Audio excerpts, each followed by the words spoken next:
Glória a Deus. Domingo próximo passado, eu comecei uma série sobre Apocalipse. Amém? Vai embora não, Marilena. Eu já vou traduzir para você.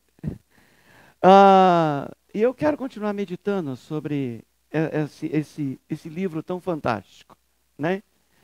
Quando a gente fala, a tradução no americano do livro de Apocalipse é revelação. Quando você fala em revelação, parece que soa às vezes como fantasia, né? Uma revelação, muitas das vezes, ela tem muito a particularidade daquele que está compartilhando a revelação, daquele que recebe. Às vezes eu falo uma comparação quando uma pessoa tem uma revelação, como que muitas vezes a cultura dela, como que a estrutura dela pode interferir nessa revelação. Se você vai lá no interior, às vezes, naquelas igrejas mais tradicionais, mais rígidas, né? Onde que as irmãs não podem nem usar sabonete, essas coisas que existem ainda. Não, existe ainda. Não é sobre o sabonete que eu quero falar, fica tranquilo. E lá a irmã tem uma revelação, e que se a revelação, para você entender, fala sobre santificação. O que é santificação para eles? É não cortar o cabelo, é não raspar a perna, é usar saia, é usar aquelas blusas até aqui sim, nada. Vamos pular esse detalhe, pastor Elaine. Então, existem essas tradições.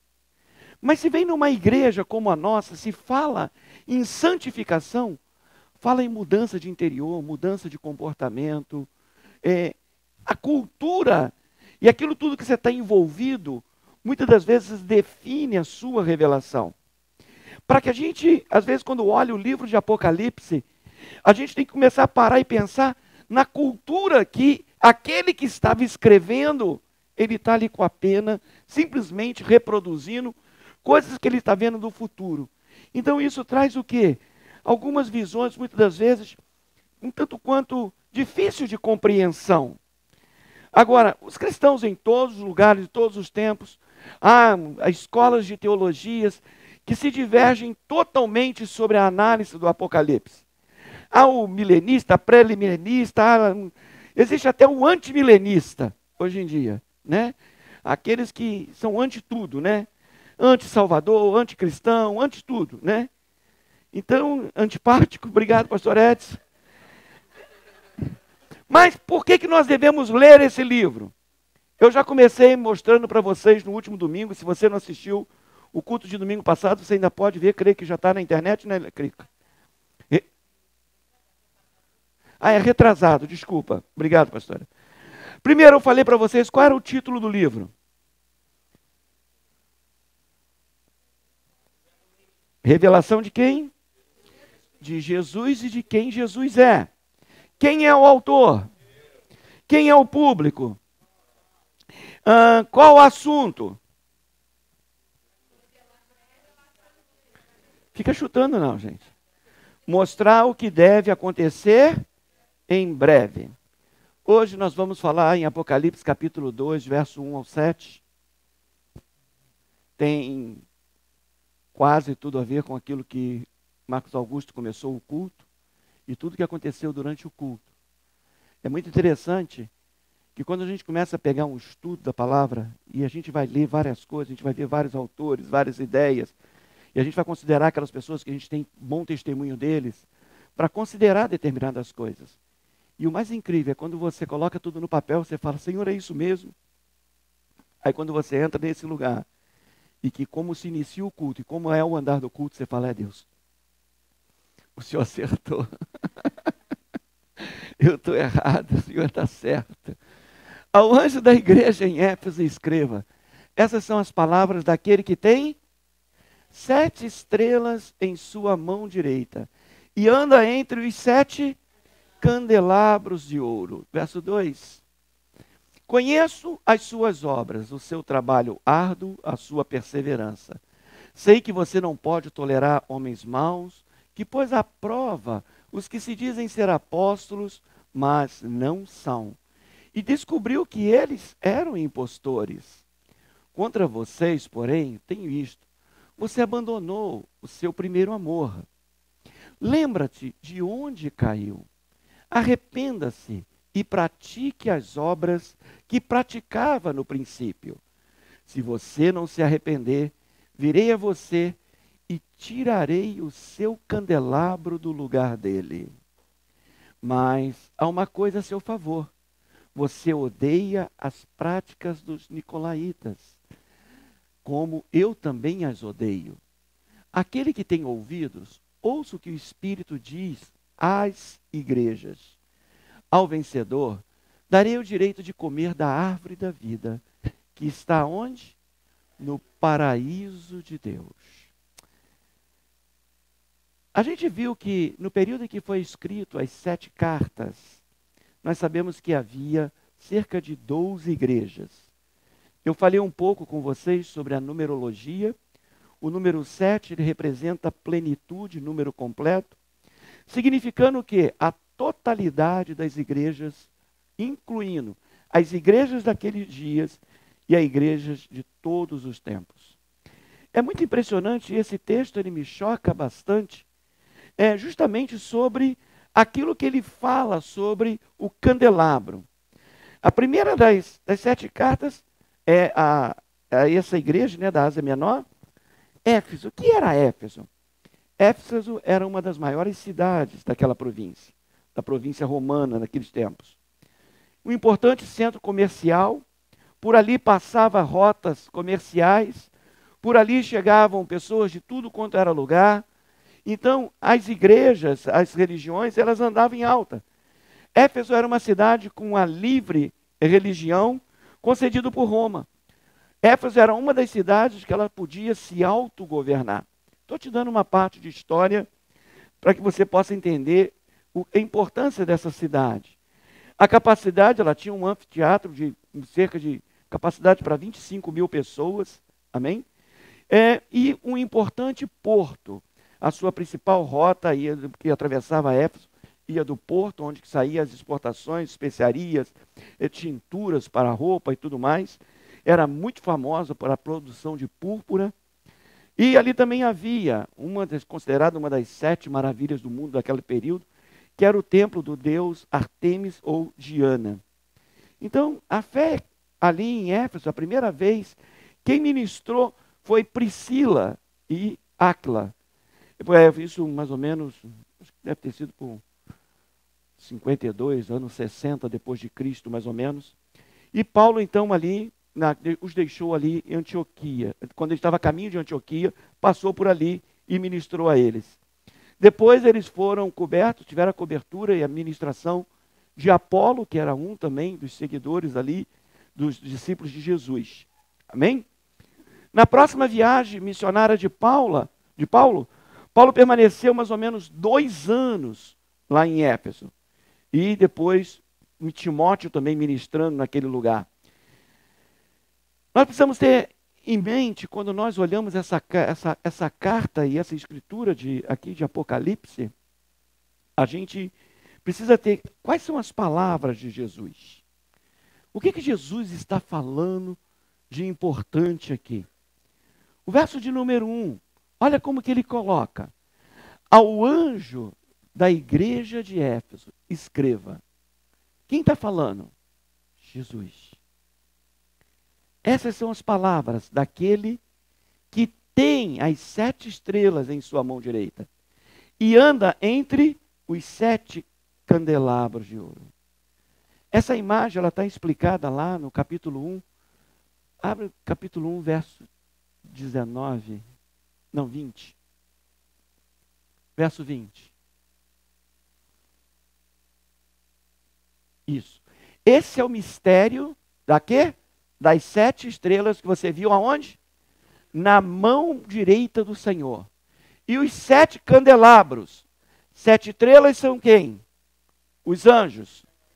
Isso fala o quê? O poder e o controle, o domínio que ele tem sobre todos esses anjos.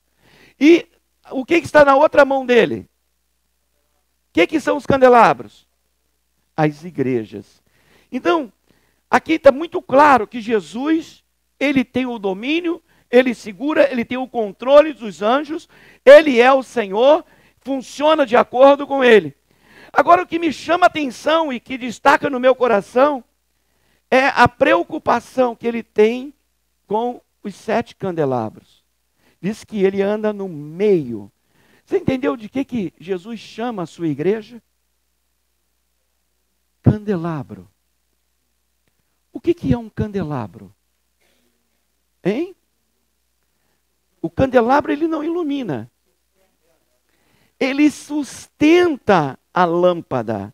Ele sustenta a luz. Nós abraçamos a ideia, vós sois a luz do mundo. Ok. Por que eu sou a luz do mundo? Porque Ele está em mim. Agora, ele falou, eu sou a luz do mundo. Jesus é a luz. E a igreja é quem? Você pode imaginar o corpo, a igreja, com o cabeça que é Cristo? Uau! E diz que se eles não se arrependerem, esse candelabro seria removido. Eu não sei como que algumas pessoas podem explicar isso. Porque ele está chamando de igreja e ele está falando que essa igreja pode ser removida. Quem tem ouvidos para ouvir, ouça. Isso é o que nós somos. Nós somos catiçais, nós somos candelabros. Nós não somos nem a luz. Nós não somos nem a própria lâmpada.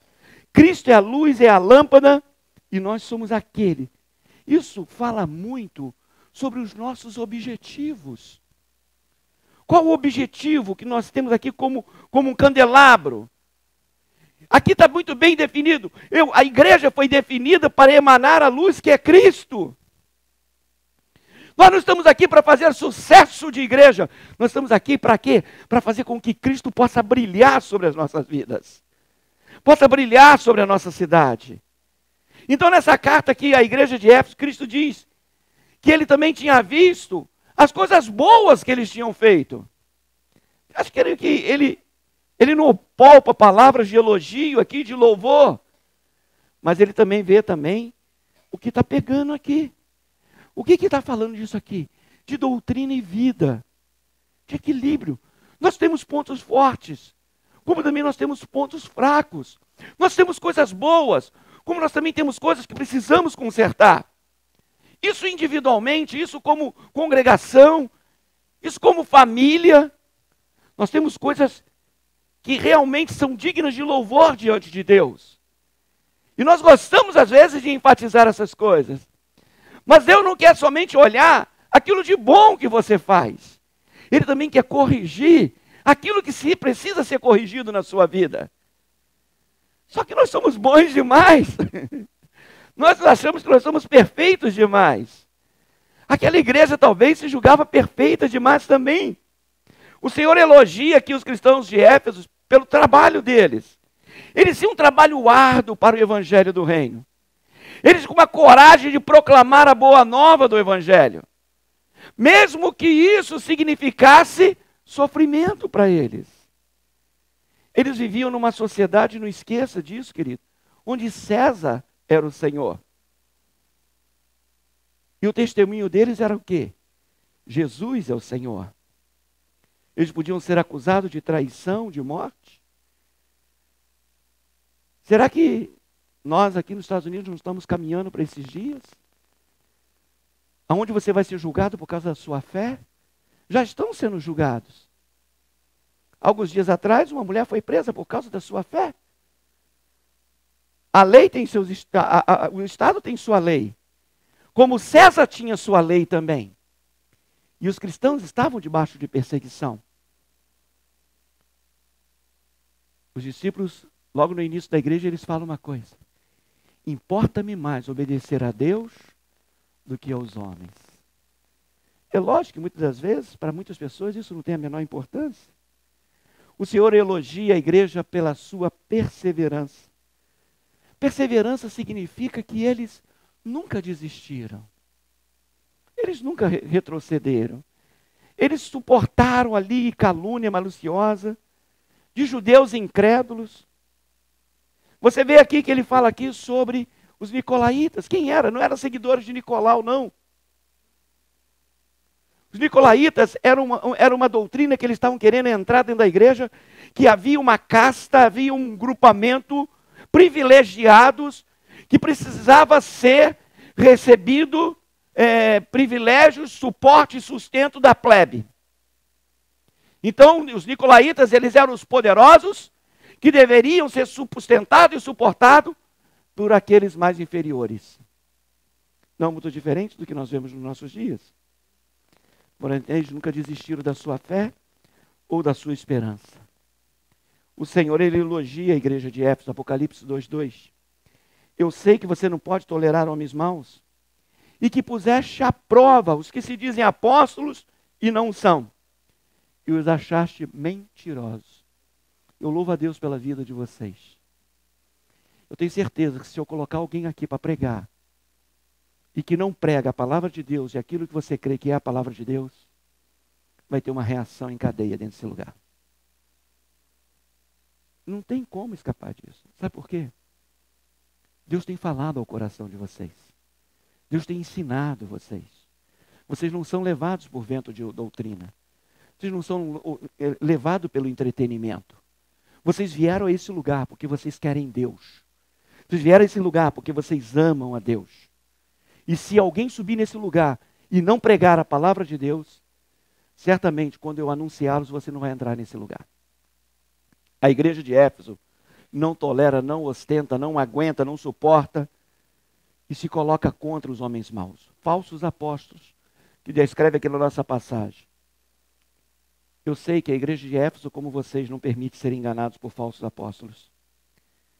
Na cidade e na igreja sempre houve pessoas indo e vindo por causa da importância de Éfeso.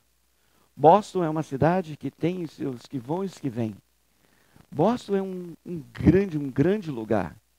É um lugar fantástico. Vem gente de todas as regiões, de todos os lugares. Quando eu fui receber aquela homenagem do Dr. Cleide Rivers, ele me perguntou qual era a minha visão. Qual era a minha visão missionária? Eu falei, doutor, Deus está trazendo pessoas de todo o mundo, de todos os lugares, para cá. Vêm príncipes, vêm filhos de médicos, filhos de doutores, gente simples. Todas as nações estão reunidas aqui em Boston. O que nós precisamos é simplesmente que o castiçal funcione.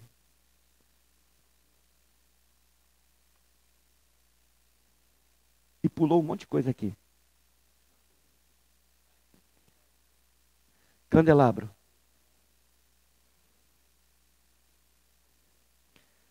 Comunidade evangélica também é cultura.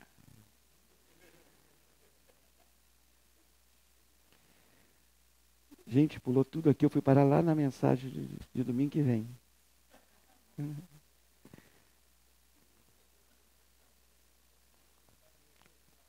Melhor do que essa.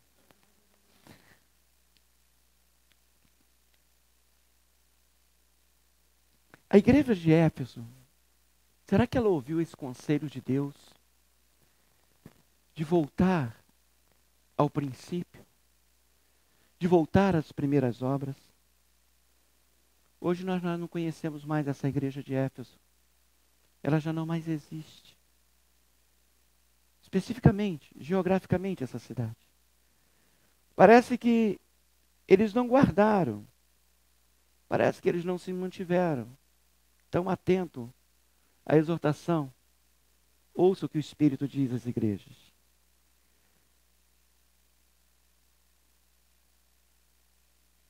Eu vejo que quando Cristo dá louvor a essa igreja, ele fala aqui no verso de número 6. Vocês têm isso a seu favor. Vocês odeiam as práticas dos nicolaítas, as quais eu também odeio.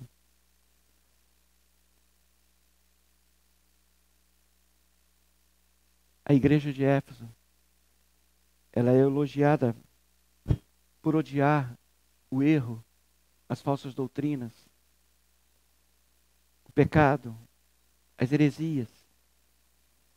Isso aqui é um perigo quando nós começamos a resistir, e quando a gente começa a realmente endurecer determinadas coisas, nós temos um grande perigo de fechar portas. A história da nossa igreja é uma história da gente já ter dado oportunidade a muita gente. E eu acredito que nunca houve uma pessoa que entrou por essa porta e que a gente não estendeu a mão ou não deu a oportunidade. Todo mundo tem a oportunidade. Agora, o importante não é a gente ter a oportunidade, é a gente viver a oportunidade e manter as portas abertas. Nós podemos correr o risco, muitas das vezes, de cansar. Nós podemos correr o risco de ser preventivo. Podemos correr o risco de, eu não quero mais ser enganado. E muitas das vezes, a gente excluir aquilo que Deus está incluindo. Ao elogiar essa igreja aqui, seu trabalho duro, sua doutrina correta, sua vida santa, o Senhor fala, olha, trabalhaste pelo meu nome e não te cansaste. Eu quero deixar um ponto aqui para vocês, querido. Não permita que você se canse. Renova as tuas forças a cada dia. Tenha a expectativa de que cada domingo, cada semana, cada dia, algo novo vai acontecer. Algo diferente vai acontecer. Eclesiastes, quando o autor ministra o nosso coração, ele fala que todos nós passamos o que ele chama o dia mau que nos pega como uma rede. Quantas vezes a gente passou um dia mau e transforma a nossa vida em uma vida de dias maus? O dia mau passou. Aquela situação passou. Mas é como uma rede, nós ficamos presos a um passado que nos feriu, que nos machucou. Oh, eu fui ferido, eu fui machucado, eu fui rejeitado, não fui entendido. E depois de muito lutar e viver essas coisas, querido, é muito fácil a gente desistir e cansar. Mas a igreja de Éfeso, ali Jesus fala, vocês trabalharam duro e não se cansaram. É o Senhor quem renova as nossas forças. É o Senhor que nos restaura. É o Senhor que faz com que a gente caminhe mais uma milha. Eu estou tão certo que o Senhor caminha no nosso meio, querido. Como ele diz lá que ele caminhava no meio dos 7 candelabros, 7 catiçais, entre as 7 igrejas, eu estou certo que o Senhor tem caminhado no nosso meio. O Senhor tem caminhado nesse lugar. Eu tenho absoluta certeza que você já viveu um dia aqui nesse lugar que Deus falou fortemente ao teu coração, porque Ele está no nosso meio.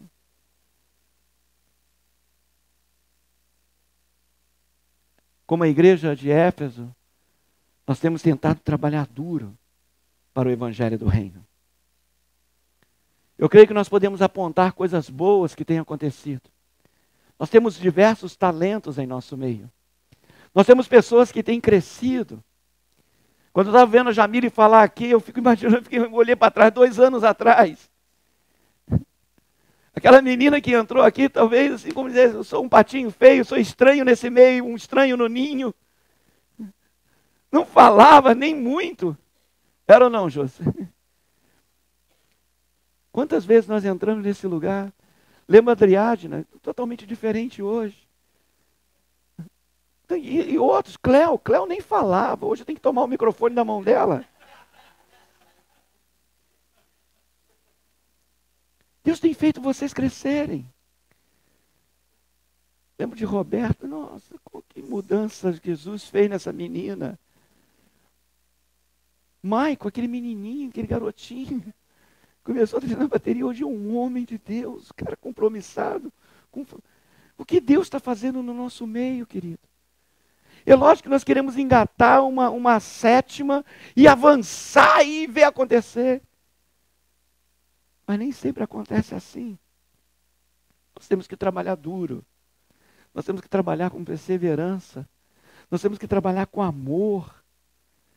Nossa igreja é uma igreja generosa. Nossa igreja é uma igreja de família. Dá para a gente confiar, querido. Nem sempre nós vamos acertar tudo e vamos agradar a todos.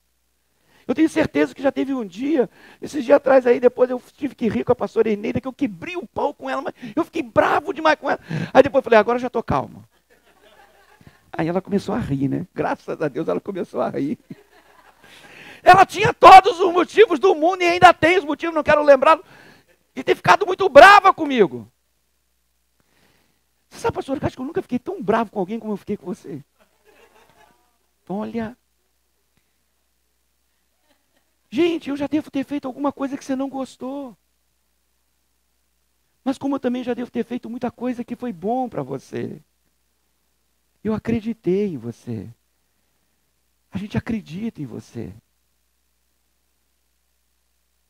E quando a gente elogia você, a gente não está querendo fazer média com você, não. É realmente o espírito dessa igreja. Nossa igreja tem uma boa reputação na área. Eu me lembro uma vez, uma das pessoas buscando um emprego, e por indicação, quando a pessoa apresentou como membro da nossa igreja, um dos pastores levantou, olha, peraí, eu conheço a igreja do pastor Marco Aurélio. E lá é pessoas sérias. A gente pode confiar no que ela está falando. Então nós temos uma boa reputação. Podemos melhorar? Lógico que podemos. A igreja de Éfeso também podia melhorar. E talvez o que Éfeso precisava melhorar é a mesma coisa que nós precisamos melhorar. Ou talvez alguns de vocês já tenham melhorado nessa área. Como a igreja de Éfeso é muito fácil a gente discernir os falsos ensinos. Quando alguém vem e dá um falso ensino, logicamente acende aquela luzinha e depois o meu telefone começa a tocar. Vocês não toleram atos perversos. Nós buscamos vidas santas. Nós buscamos ser puros, nós buscamos ser limpos. E eu acho que pode ser dito de nós o que foi dito de Éfeso. Trabalhamos para o nome do Senhor e nós não nos cansamos. Eu só exorto a vocês, vamos continuar sendo assim, gente. Vamos continuar fazendo isso. Não vamos nos cansar de fazer o bem. E aqui diz o texto que Cristo anda no meio dos candelabros de ouro. O Cristo sabe os trabalhos que nós temos realizados porque Ele tem andado no nosso meio. Ele vê realmente o que está acontecendo. E Ele olha ali para a igreja de Éfeso e diz assim para ela: eu tenho, porém, contra ti, que deixaste o primeiro amor. Deixaste as primeiras obras. Deixou de realizar aquilo que vocês realizavam. Será que está tão ruim? Está indo todo mundo embora.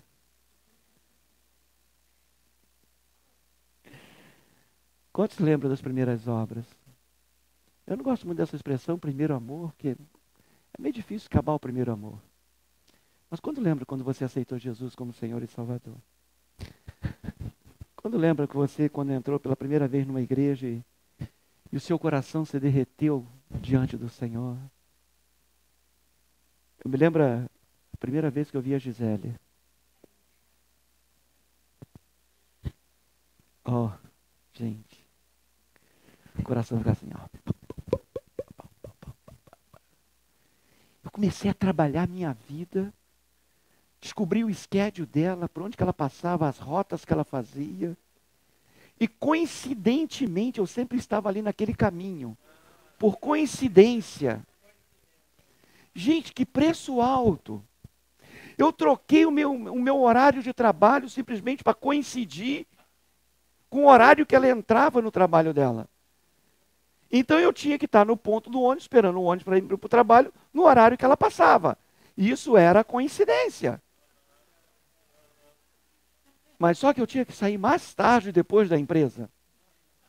E eu saía mais tarde da empresa, eu não ia para casa. Eu ia para a igreja, saía da igreja. Eu ia para onde? Para Nilo Peçanha, porque eu sabia que ela estava saindo do colégio. E lá, quer que eu te leve em casa? Sem intenção nenhuma, gente. Entende? E ali então, eu sei que muitos de vocês já fizeram isso, leva a mal não, tá? É. A Ellie já está olhando ali para o Murilo ali. Eu falo, Murilo, acho que estou lembrando o que você fazia. Ou então está cobrando ele, porque você nunca fez isso. Aí o que acontecia, gente?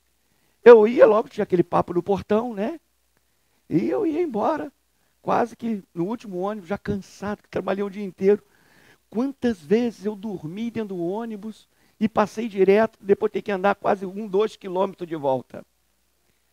Isso é o amor, gente. A gente paga qualquer preço. Está divertido, está engraçado. Mas você lembra quando você encontrou Jesus Cristo? As coisas que você fazia que talvez você não faça mais.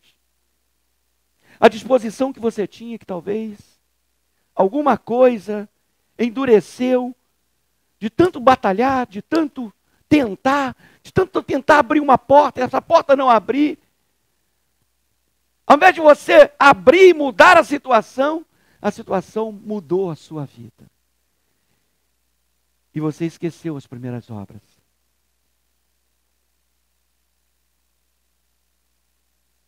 O apóstolo Paulo, quando escreve a carta aos Efésios, é uma linda carta, medita nela.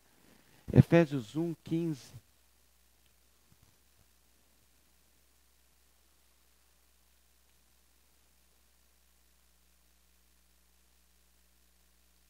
É 1:15. Por essa razão, desde que ouvi falar da fé que vocês têm no Senhor Jesus Cristo e do amor que demonstram para com todos os santos, não deixo de dar graças por vocês, mencionando-os em minhas orações. Eles eram lembrados pelo amor e agora, 25 anos depois, tenho, porém, contra vocês que deixaram de ser assim. Por que nós permitimos que as coisas nos mudem, ao invés de nós mudarmos as coisas? Por que permitimos que circunstâncias deem a direção para a nossa vida, ao invés de nós permanecermos firmes, sem se cansar? Eu creio que isso é uma carga devastadora para o reino de Deus, querido. A igreja de Éfeso estava mostrando nenhum ou muito pouco amor. Jesus diz que eles o abandonaram. Abandonaram as primeiras obras. Essa palavra, abandonar, implica simplesmente uma ação deliberada da parte deles. Eles deixaram de lado. Eles liberaram aquela situação. Como é triste quando uma coisa dessa surge. Quem sabe nessa manhã você está olhando para dentro do teu coração e olhando para o teu passado, coisas significativas que você fazia, disposição que você tinha, você era um rato de igreja. E agora, já tem tanta coisa na frente, que eu tenho pouco tempo para aquilo que arde dentro do meu coração. E muitas das vezes nós vamos olhar circunstâncias e culpar alguém, ou culpar alguma coisa, mas na verdade, nós abandonamos a prática das primeiras obras. Uma igreja zelosa, uma igreja que tinha seriedade, mas que criou aqui um clima de suspeita pelo amor, talvez fraternal. O amor já não existia mais.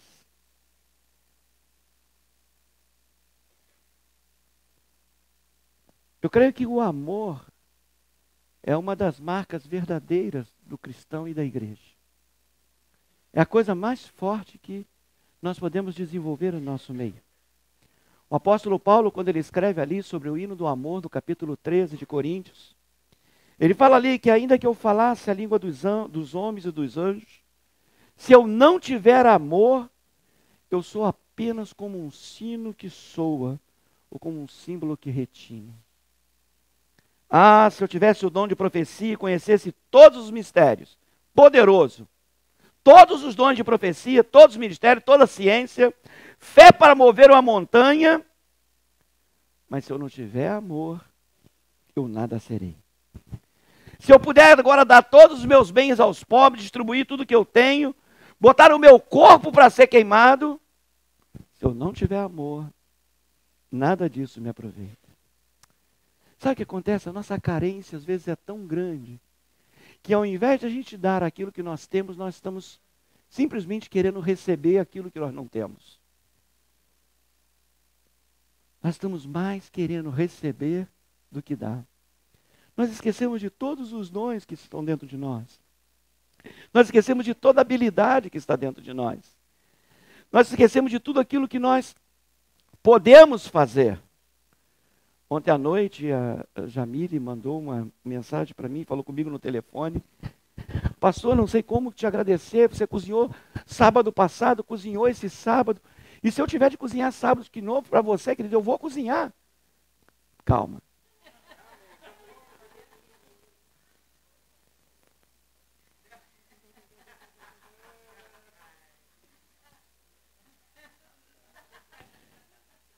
Eu só estou esperando o tips de ontem, né? Vamos ver. A Bíblia é tão cheia de coisas do amor, querido. O que a Bíblia diz? Amai-vos uns aos outros como eu vos amei. Jesus orando, ele falou, olha, o mundo vai saber que sois meus discípulos se tiver amor entre vocês. Mas muitas das vezes, aquilo que nos feriu, aquilo que nos machucou, às vezes está sendo mais forte do que aquilo que a Bíblia diz que é o mais forte, que é o amor. Amar, querido, é muito mais fácil do que odiar. Odiar, você tem que colocar tanta coisa ruim, tanta química ruim de dentro de você. Amar, não. Para você amar uma pessoa, você produz muito menos química do que para você odiar uma pessoa. Para você se opor a uma situação, é muito mais química que você produz do que você produzir algo bom. Você sorrir, você mexe com muito menos músculos do que você ficar com a cara enfesada. É muito mais fácil amar do que odiar, querido. Mas às vezes nós optamos como a igreja de Éfeso, esquecer o primeiro amor. O primeiro amor aqui é retratado como um ponto alto. Qualquer pessoa apaixonada sabe que vale a pena pagar um preço. Valeu a pena eu pagar o preço pela vida de Gisele. Valeu a pena eu andar quilômetros. Valeu a pena eu de manhã não ter força para levantar e falar, não, eu vou levantar agora essa hora, porque essa hora ela vai passar naquele lugar. É engraçado, é legal, mas é isso que nós temos que fazer. Se nós queremos conquistar alguma coisa, nós precisamos nos esforçar. Nós precisamos ter disposição de verdadeiramente andar 1, 2 milhas. Se te pedir uma capa, te pedir emprestado, dá o que você tem. Aqui vem esse aviso tão assustador para mim, querido. Se você não se arrepender, se você não mudar de direção, se você não retornar às primeiras obras, eu virei a ti e eu vou remover o teu candelabro. Será que nós estamos seguros com a nossa salvação, com as nossas atitudes? I don't know. Eu não estou tão certo com relação a isso, querido. Quem está falando aqui não é Marco Aurélio, é Jesus. Se você tem um versículo especial que te dá garantia, eu acho bom você ler Apocalipse e meditar nesse verso. Se a igreja de Éfeso não retornasse para o caminho, ela seria destituída, destruída. Deixa-me dizer uma coisa que eu tenho notado ao longo de toda a minha experiência pastoral. Quando uma igreja começa, quando a gente começa uma reunião, quando a gente começa alguma coisa interessante, né? A gente começa cheio de expectativa. A gente começa a reunião dos jovens com expectativa, a gente vai gravar com expectativa, a gente vai fazer uma reunião de oração com expectativa. Olha, nós vamos começar uma reunião de mulheres com expectativa, nós vamos começar um estudo com expectativa. E agora mesmo passa algum tempo, a gente permitiu que toda aquela expectativa fosse embora por causa das circunstâncias. Deixa eu fazer aqui algumas perguntas que só você pode responder, porque eu não posso olhar dentro do teu coração. Estou falando para esses que estão diante de mim essa manhã. Vocês que são fiéis, vocês que têm estado aqui, pagam um preço, dado o seu melhor. E cai na pergunta que o Guto fez. Por que você vem tão fielmente à igreja? Porque você acostumou? Ou porque você ama o Senhor? Ou por hábito? Não foi isso que você perguntou quando você começou o culto? É tão interessante. Se você conseguir ver daí, você está escrito aqui, ó. Por que você vem tão fielmente à igreja? Eu creio que temos trabalhado, querido, na educação cristã bem forte. Por que você não faz isso?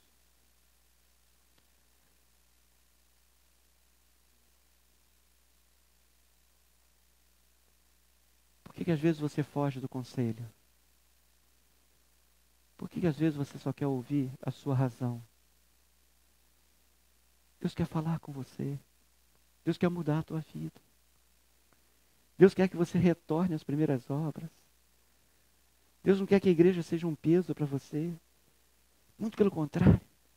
Ele quer que realmente você venha com alegria. Olha, meu querido, é muito difícil eu mudar você. Mas é muito fácil eu mudar aqui. Eu mudar aqui. A minha responsabilidade não é mudar você. A minha responsabilidade é que eu mude.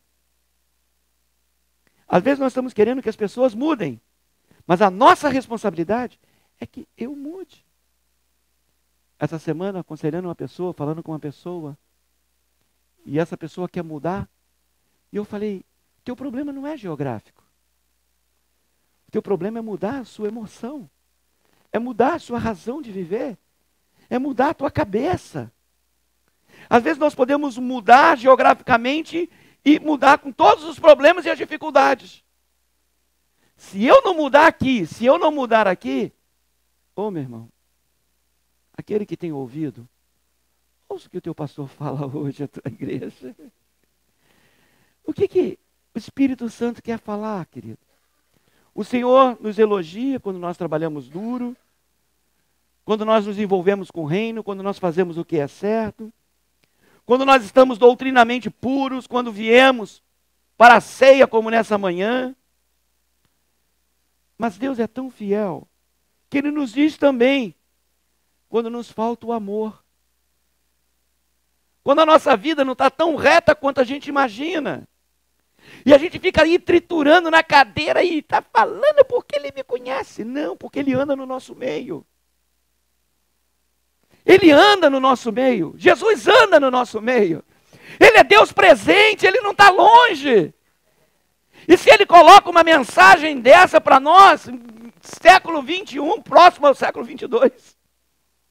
Por quê, querido? Porque Ele te ama o suficiente para querer que você mude, querido. Essa mensagem é para todos aqueles que o Espírito Santo trabalha e vive. Essa mensagem é para todas as igrejas, em todas as idades, todas as épocas. Inclusive para nós aqui.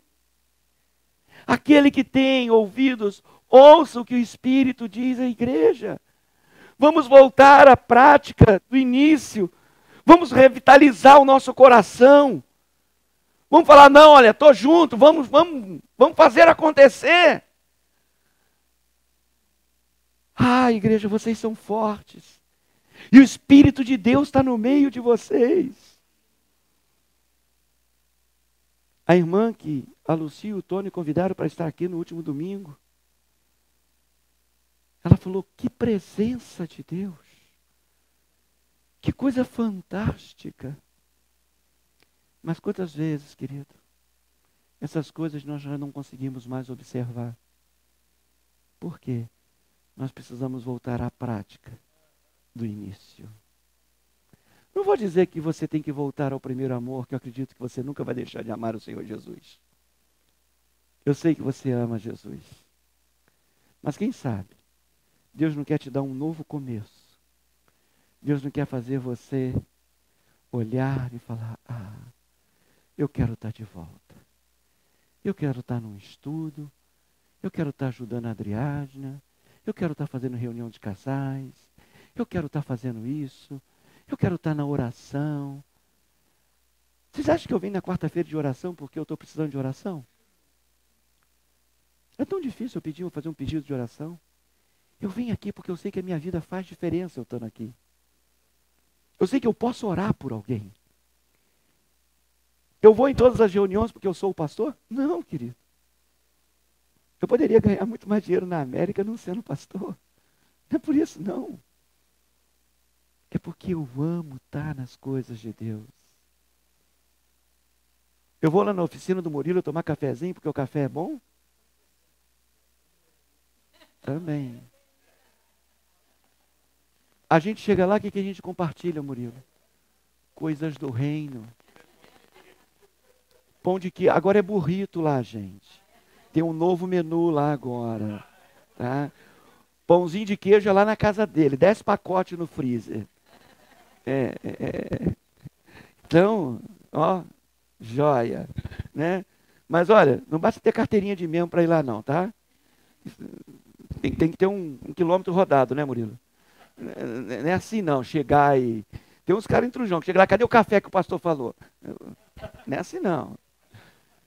Gente, vamos voltar às práticas das primeiras obras. Vamos falar, Senhor, o que tu queres que eu faça?